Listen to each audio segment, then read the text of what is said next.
I'm almost out of time with George, so what I'm hoping to do today is to check in on his training and see if there's any last-minute improvement we can make. Perhaps we could start with the barking? This is reality dog training. Subscribe and click the bell so you never miss an episode. So today is likely to be my last serious Frisbee training session with George before we take him to his new home. So I'm really looking forward to this. You'll recall that let go has been one of the issues that we've been struggling with off and on. Sometimes it's good, sometimes it's not. Today I'm hoping for more good than not. Frisbee is something that I've always enjoyed teaching dogs, but it's definitely physically demanding for them. And I have found that good food helps training and is a huge part of getting great results. There's a lot of ways to feed your dog a quality diet. Nom Nom is one of the freshest options available, and it meets the delicate nutrition standards of dogs, something that is shockingly hard to get right on your own. Honestly, I will admit it, I did try it myself, and it tasted exactly like it looks. Nice and healthy. If you guys want to try this, you can get 50% off a 2-week trial by going to trynom.com/Zach and entering discount code Zach. I'll have a link below. Let's make sure he still remembers how to play Frisbee. George, go! Yep, okay. I'd say yes. Let go. Yes. Good start on let go. Now let's see how those multiples are doing. You'll remember multiples are where he catches those Frisbees in rapid fire succession, one after the other, and he needs to be a master at let go to do that. Let go. Yeah, good, let go. Hey, so when doing multiples like this is a great way to teach George how to let go of a toy and how to further focus on me. Of course, he's got his eye on those ducks over there. George, come. Yes. Okay, not so much. And a lot of these Frisbee tricks are just wonderful for improving a dog's other skills in life. Well, after about 3 weeks of training, George still sometimes has outbursts at other dogs. Reactivity is not something that gets resolved overnight, but I love how quickly he's able to recover this time. George, here, sit. No. Sit, stay.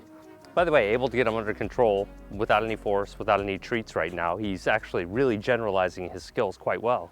So I'm out here doing some leash training with George today, and when he's pretty revved up and excited, he can definitely pull a little bit, as we've seen, but he's gotten a lot better. For the time being, though, free walks are going to be part of my prescription for him so that he can get some of that energy out, as well as playing fetch just before his training lessons, as we've done. For these first few minutes walking with George here, I'm just letting him check everything out. You know, I don't like to just throw rules on him straight away because, well, he doesn't know the rules completely, right? He's got to adapt. And we haven't done much neighborhood leash walking. We've been focused on so many other types of exercise, like Frisbee and fetch, and we've been doing our free walks and a lot of screensaver training in public environments. But a neighborhood walk, well, that's something that's fairly novel to him. And when you think about it, when a dog is so new to training, everything is new to them. So finding things that can continually compete for their attention in these new scenarios can be challenging. And there are times when your dog does need to just take in their environment for a while, but mixing up treats and various currencies and toys during your dog's first year of training can really give you newfound momentum. One of my favorite products to endorse is Pupbox because it's a training-centric monthly subscription box that grows along with your puppy. So they give you very specific advice based on your dog's age, and they send you the appropriate items that you need. With every box, they include a really detailed training card that'll tell you what to work on each month. Give Pupbox a try. You can get 50% off of your first Pupbox when you sign up for a multi-month subscription by going to pupbox.com/Zach.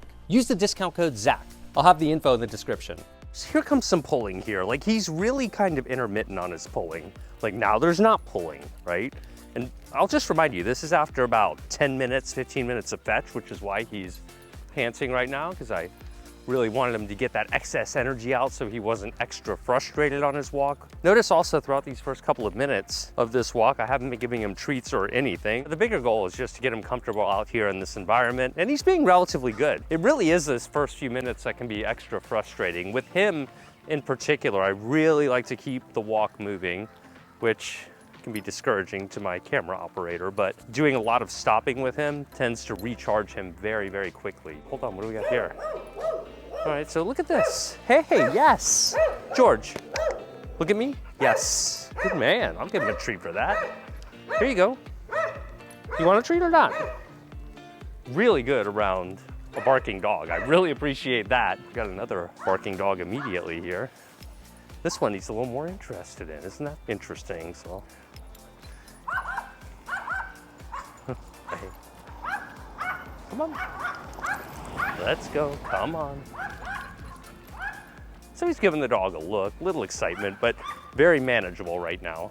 You can see how he's periodically checking things out. He looks up at me sometimes, he looks at his environment. I mean, after all, the point of a walk isn't for our dog to pay constant attention to us. The point of a walk is for a dog to enjoy themselves, and hopefully us too. Are you stopping? What's that about? Come here. Here we go. Yes, good. Let's see what happens here. Look at me. No, come. Good. Stay. Look at me. Here. George. Here. Look at me. You're doing great. Look at that. Getting that eye contact. Good man. Here. And now we go from leash walking to a proper heel. Here.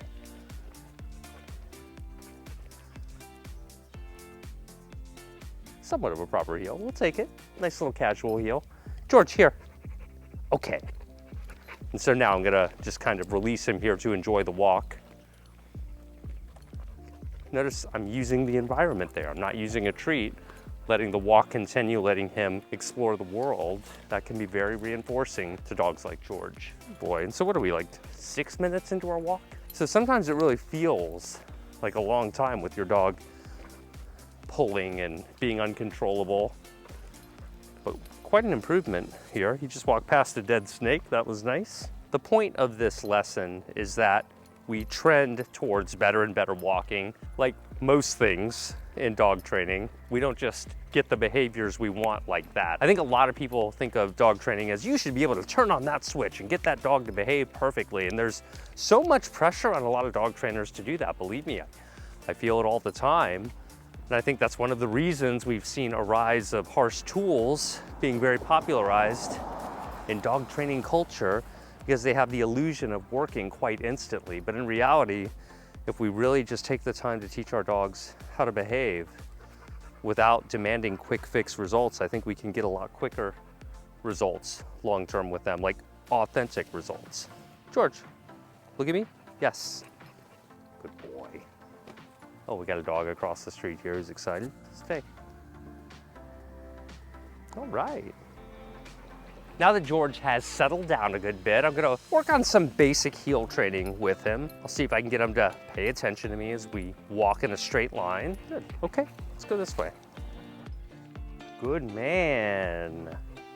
He's doing really well with that, isn't he? Let's see how his left turns are doing. Can he walk in a left circle while staying next to me?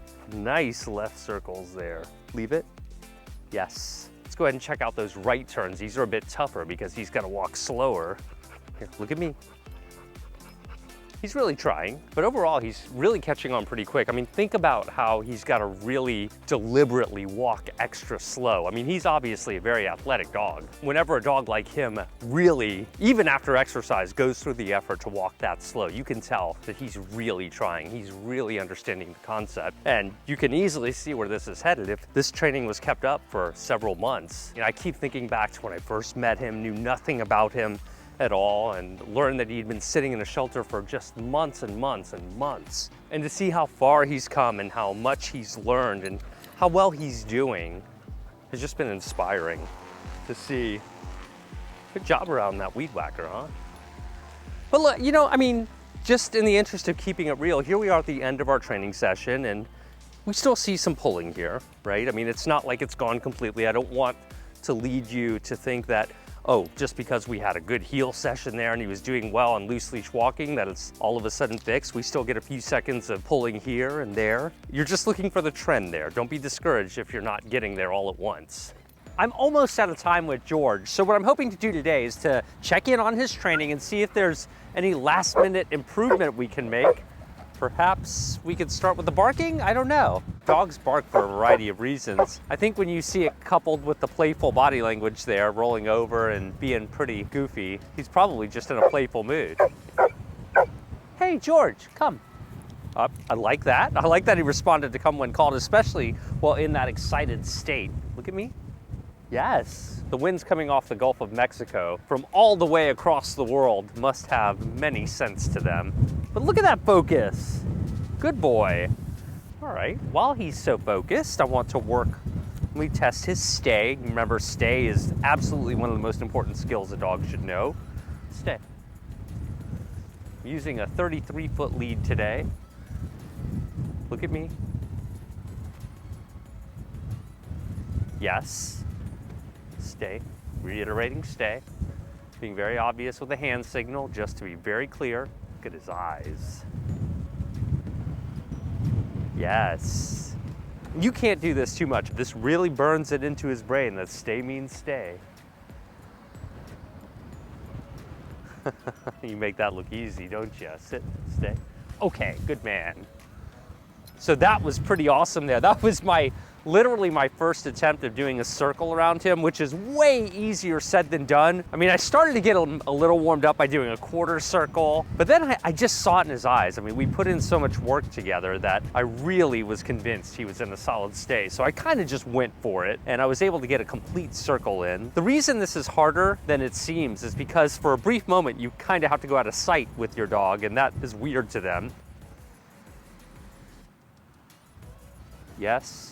And since I have a 33-foot lead today, let's take advantage of that and make sure that we can really solidify a stay with a more significant distance. The look in his eyes, like, wait a minute, you've never gone that far away before. I'm resisting the urge to call him at the end of the lead. I think a lot of people do that, and I do it sometimes, it just depends, but I want to first solidify this stay. Walking back and forth again just to bring some dimension to the training here so it's not the same every time. This is a good example of proofing a stay so it doesn't always look the same. In other words, stay isn't just always about doing a linear walk back and stay. You want them staying in a variety of different ways and circumstances. This is just one way to add another dimension to stay. Let's see how he's doing on come now. George, come. So stay is starting to look a little bit better, and even come when called there at a significant distance in an outdoor environment. First attempt, very impressive.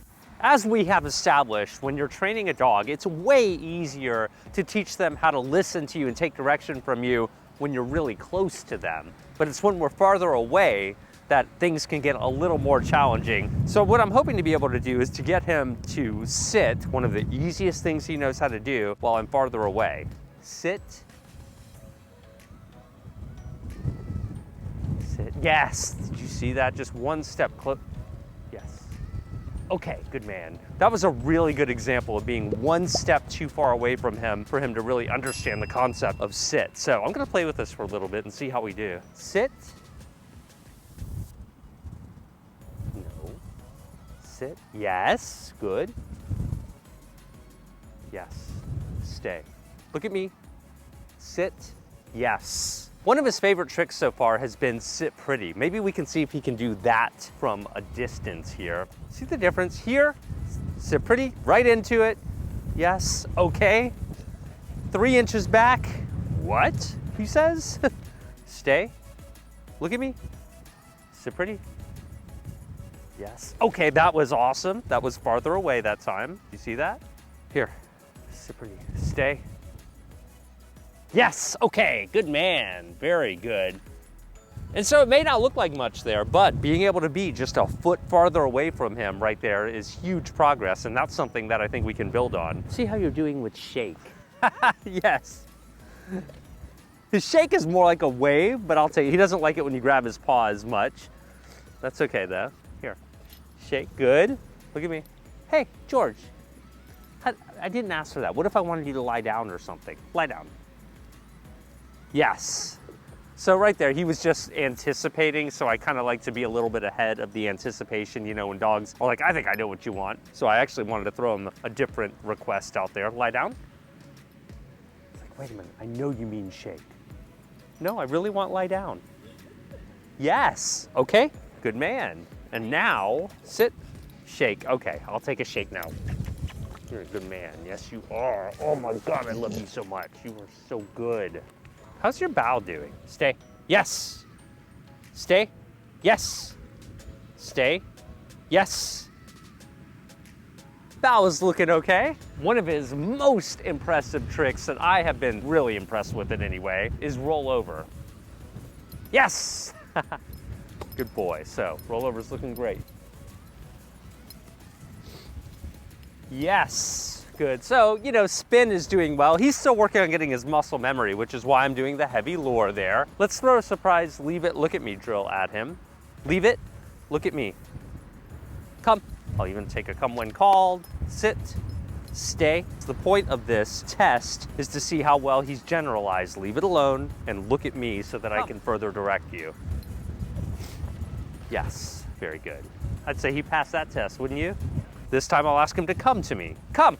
You could see the look on his face like, hey, what just happened? That was different, but he did it, and that's great. That's what we want. We want our dogs listening to us when in that surprised state of mind. I mean, that really is what training is about in so many regards. This is kind of how we phase in off-leash training. You might be wondering about that. I'm getting a little bit lax here with the lead. Sometimes I'm holding it, sometimes I'm dropping it. You know, I'm able to look around me and see there aren't heavy distractions. I don't want to throw him in the deep end. Okay, come, you're doing great, bud. Want to release him from that stay before he broke. I feel if I took the lead off, he would probably stay with me. Now, would I do this in a big city? No way. But out here, he's adapted, and this is kind of how we really introduce off-leash training. It's phased in little by little. We're not in a rush at all to get him off-leash. So we want to do extensive testing and proofing with a long lead like this before we would consider letting our dog off lead in a public environment. When I look back on George, when I first met him, and I think about how he was totally untrained with the exception of sit, I just can't believe how quickly he's learned to perform like this out here. I mean, it really goes to show you some of the best dogs ever are in pounds and shelters. Great dogs are absolutely everywhere. And George has been a prime example of that. It's time to play some fetch with George. This is something he absolutely loves. But so far we've been limiting fetch to fenced environments. Out here, he's really focused today, so I'm feeling pretty good about playing some fetch in an open, unrestricted field as long as I have the lead on him and keep up with him. Fetch for a dog like George is so important because he has that energy and it can really satisfy him in a way that few things can. All right, we got bikes coming, so I'm gonna pick up the lead and see how he does. Good man, very good. I think he passed that test. Good boy. But one of the breakdowns we've had with fetch throughout our time together is let go. Let go has been awful at times, it's been okay at times, but it's never been perfect. But today I really feel like the tide is turning on let go and he's really starting to get it. One of the hacks that I've been trying to do to kind of patch this issue is using a second toy. This isn't ideal because honestly I want a dog letting go when I ask them to let go. But sometimes if I distract him with the second toy, he'll let go of this one so I can pick it up.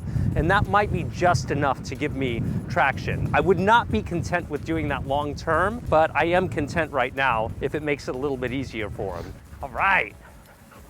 Good, get it. Okay, what's this? Good, yes.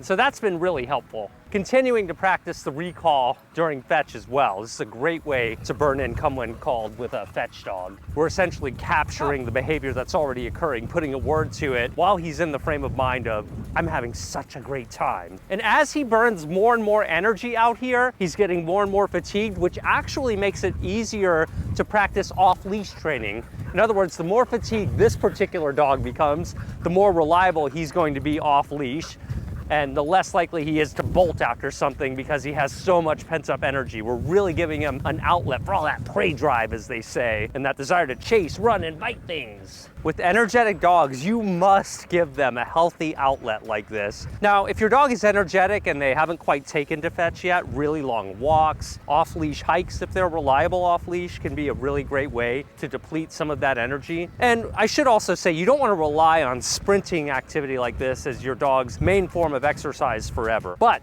fetch is a great way to get that energy out on your terms and schedule in order to make your dog a lot more manageable. So prioritize fetch training if your dog is anything like this one.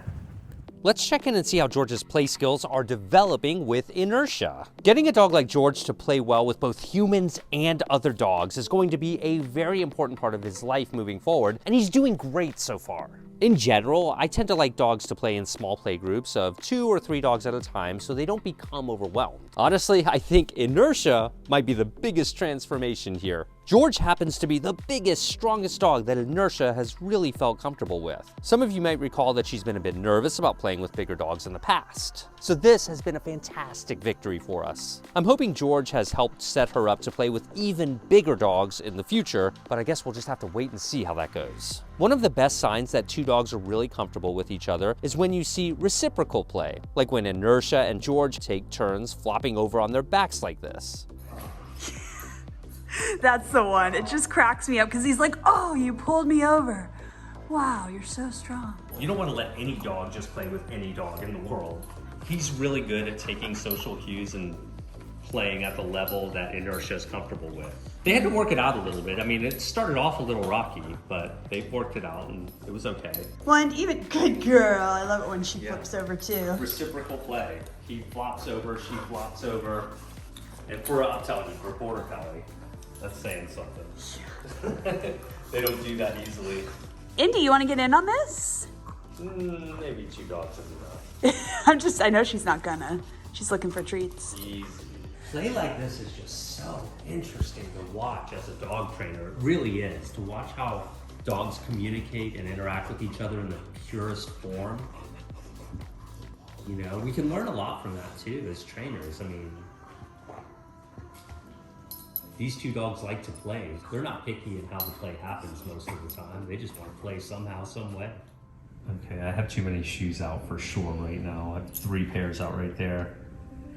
And they're actually 3 of my favorite pairs. I have the black Air Force Ones with the gum bottoms there, and then I got my Adidas Ultra Boost super comfy shoes, and then I've got my favorite like plaid Nikes. Oh, I love those plaid ones. This is not supposed to be a shoe tour though. I know, sorry. Anyway, the point is I'm putting a lot of trust in George right now, and he's doing really well. He actually has. I noticed these shoes were out here yesterday and he did really well all day.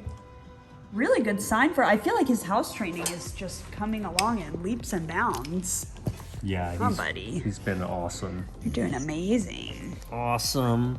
I'm starting to get really sad. I don't know about you, Bree. So policy in the George household, and probably should be in most of yours, is that we don't leave chew toys or even play toys around. We do leave shoes all around, but we don't leave dog toys freely out because we don't want them to, you know, have an argument over them. But there are some times when George goes into his crate, he gets a bone, he brings it out, and we take it away from him, and we have noticed he's not possessive of his bones at all with Inertia, which is fabulous. But even so, we just don't like to leave our stuff lying around, huh, Inertia? Did you like playing fetch today? You were amazing at fetch. You were practically off leash and everything. He was. Okay, so I'm gonna give George a bath. It's okay. Good man. Yes. Just gonna like touch him. Remember, this is only the 2nd bath I've given him, so I'm gonna go nice and slow. Good. Look at that. I love short hair dogs. So much easier to clean. Good boy. See, rather than just jumping into it, I think that's what a lot of people might do. I certainly have before I knew better in the past. But if you just go a little extra slow, dogs take to baths really well. Stay. He was pretty good on his head there. Oops. I'm trying to kind of stay away from his face. We can do that a little more by hand. Really good. All right, time to soap you up. Don't ask about the shampoo. This is one of our past sponsors, and they sent us so much shampoo. I think we have a lifetime supply. Got one of these scrubber things. I really like these. Gives them a nice massage. Let me go ahead and distribute all the soap. Get them all soapy all over. You're doing so well. I'm really gonna miss this boy. He's so easy to bathe. He really just turned out to be the greatest dog ever. And I keep saying it over and over. It really is a super amazing experience to be able to do this, because anyone who's been to a shelter knows it can really tug at your heartstrings. You feel very bad. for those dogs who have so much potential, and there's just not enough people who are willing to give them a chance. The silver lining is that I'm fortunate to have a platform and an audience, and I'm really excited to be able to show off this whole experience of taking a homeless dog in, fostering them, finding them a new home, getting them trained for that new home, and sharing in detail the ups and downs of what that's like. You were all ups though. Every bit of it was ups. George, look at me. Stay.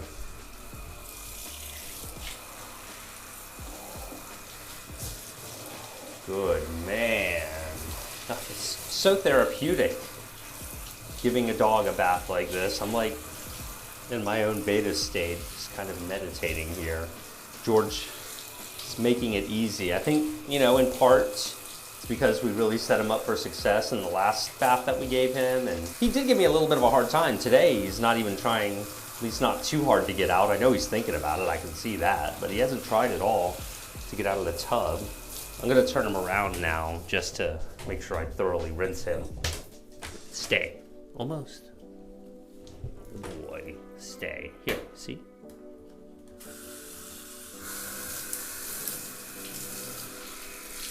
Buddy. Oh, God! Well, you might have guessed, George is getting a bath before he goes on a very special journey with us. It's finally time to reveal George's destiny in the next episode.